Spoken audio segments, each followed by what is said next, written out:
আসসালামু আলাইকুম। খবর পড়ছি আমি হাজুজ্জামান আকাশ। পর্দা নেমেছে মাসব্যাপী ৩০তম ঢাকা আন্তর্জাতিক বাণিজ্য মেলার ২০২৬ এর ২১ জানুয়ারি থেকে ৩১ জানুয়ারি এবারের বাণিজ্য মেলায় দেশীয় বাজারে ৩৯৩টি পণ্য বিক্রি কেনাবেচা হয়েছে।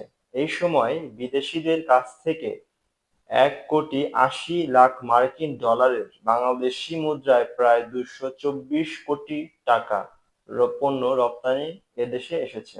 আজ শনিবার ৩১ জানুয়ারি রাজধানীর পূর্বাঞ্চলের বাংলাদেশ চায়না ফেডারেশন এক্সিবিশন সেন্টারে মেলায় সমাপনী অনুষ্ঠানে এসব তথ্য জানানো হয়। চট্টগ্রামে কারাগারে বন্দী আবদুর রহমান মিয়া নামের ক্যানসারে আক্রান্ত বয়োজ্যেষ্ঠ